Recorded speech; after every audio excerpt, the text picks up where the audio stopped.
Praise the lord. ક્રિસ્મવાલા ભાઈ તથા બહેનો, દિવ્ય અને દિવ્ય સંદેશમાં તમારું સ્વાગત છે. મે 17મી તારીખ પ્રભુ ઈસુના સ્વર્ગ આરોહણનો તહેવાર ઉજવીએ છીએ. આ સંદેશ સાંભળવા તમારા સૌ માટે અને તમારા પરિવારજનો વિશે પ્રાર્થના કરું છું. તમારા બાઇબલ લઈ લો, પ્રભુ ઈસુના વચન સાંભળીએ. માથ્યુનો ગ્રંથ 28મો અધ્યાય 16થી 20મી કલમ સુધી.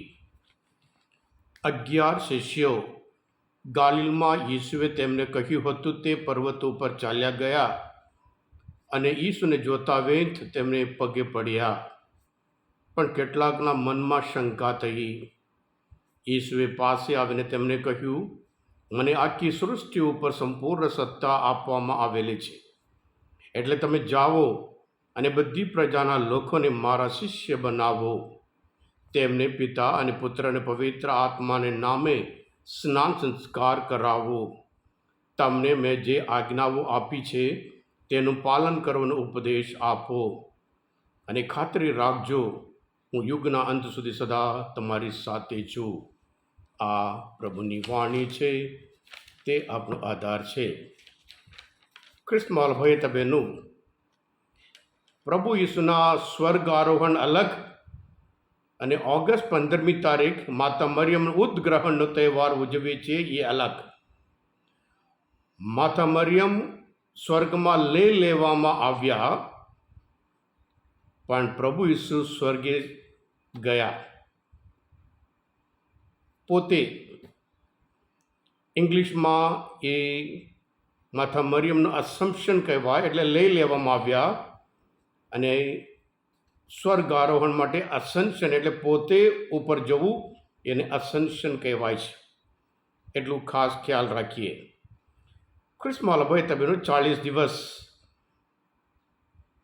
પુનરુત્થાન પછી એમના શિષ્ય માટે અલગ અલગ જગ્યાએ દર્શન આપ્યું, ઈશ્વરના રાજ્ય વિશે શીખવાડ્યા બરાબર.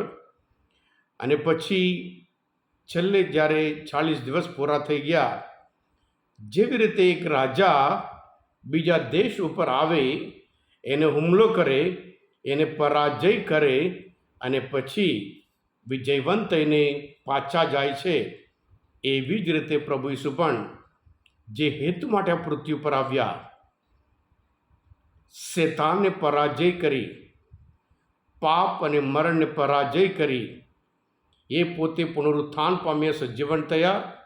અને જે પ્રભુ પર વિશ્વાસ રાખે છે તેઓ પણ પુનરુત્થાન પામશે, સજીવન થશે. એમ કરીને બધાને શીખવાડી એ પોતે સ્વર્ગમાં જાય છે. ખ્રિસ્તમાં ભયતા બહેનું, માતી અને યોહાન આ બાબતમાં કશું લખતા નહીં.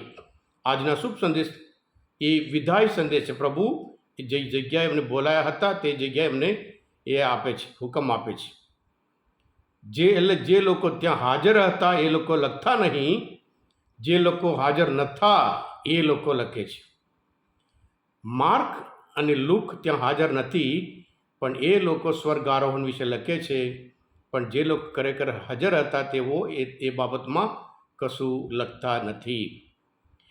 એટલે આ એક વિદાય સંદેશ, એટલે સ્વર્ગમાં જાય છે ત્યારે પ્રભુ ઈસુ એમને આજ્ઞા આપે છે, મને આખી સૃષ્ટિ ઉપર સંપૂર્ણ સત્તા આપવામાં આવેલી છે. જ્યારે સત્તા આવે ત્યારે હુકમ પણ હોય છે, એટલે હુકમ પણ કરે છે. શું છે હુકમ? તમે જાઓ અને બધી પ્રજાના લોકોને મારા શિષ્ય બનાવો. પ્રભુ ઈસુ માટે તો બધા જોઈએ છે, એક દેશના લોકો જોઈએ છે. પ્રભુની ઈચ્છા છે એક માણસ એ મુક્તિ પામે, તારણ પામે, એટલા માટે આ પૃથ્વી પર આવ્યા હતા. હવે કહે છે બધાને શિષ્ય બનાવો અને એમને સ્નાન સંસ્કાર કરાવો. અને સાથે સાથે પ્રભુ કહે છે હું સદા તમારી સાથે છું. ખ્રિસ્તમાં ભયતા બહેનું, પ્રભુ ઈસુ તો જાય છે, એમના શિષ્ય તો જુએ છે અને એ કહે છે હું સદા તમારી સાથે છું. પ્રભુ ઈસુ આ પૃથ્વી પર ઈશ્વર હોવા છતાં માણસ થઈને આ પૃથ્વી પર આવ્યા હતા. હવે માણસ બનેલા ઈસુ ફરી ઈશ્વરના સાનિધ્યમાં ત્યાં જાય છે.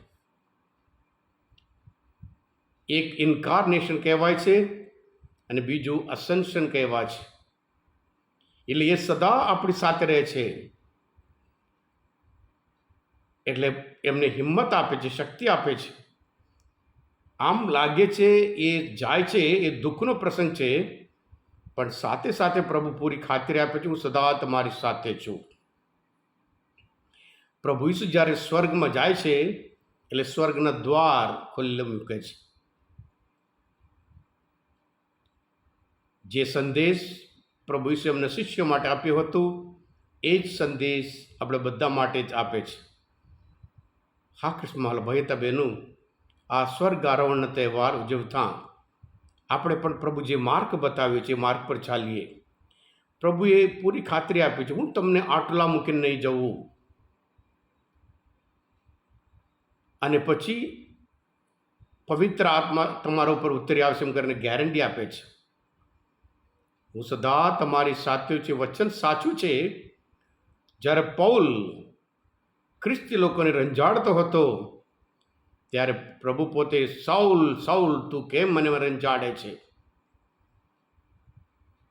સાઉલ ઉઠીને કહે છે, પ્રભુ તમે કોણ છો? હું ઈસુ છું જેને તું રંજાડે છે. એક એક ક્રિશ્ચિયનને જે રંજાડવામાં આવે છે ત્યારે પ્રભુને રંજાડવામાં આવે છે. એક એક ક્રિશ્ચિયનમાં પ્રભુ ઈસુ પોતે હાજર છે એ બતાવે છે. હા કૃષ્ણ ભાઈ બહેનો, આ સ્વર્ગ આરોહણ તહેવાર આપણે આનંદપૂર્વક ઉજવી રહ્યા છે. અને સ્વર્ગ આરોહણ તહેવાર આપણે પણ આનંદનો સંદેશ આપે છે. જેમ પ્રભુ ઈસુ સ્વર્ગમાં ગયા એવી રીતે આપણે પણ સ્વર્ગમાં ચોક્કસ જઈશું. હા કૃષ્ણ ભાઈ બહેનો, આજના મનન ચિંતન શાસ્ત્ર પાઠ સમજવા માટે, પ્રભુને ઓળખવા માટે મદદરૂપ થયા હોય તમે પોતે દિવ્ય દાન દિવ્ય સંદેશ સબસ્ક્રાઈબ કરજો અને બીજા માટે પણ ફોરવર્ડ કરજો. કારણ તમે બધા આશીર્વાદિત છો, અભિષિક્ત છો. પ્રભુ ઈસુ હું તમારામાં વિશ્વાસ રાખું છું. બોલો દિવ્ય દયાનો જય. God bless you all. Jesus I trust in you. Happy feast.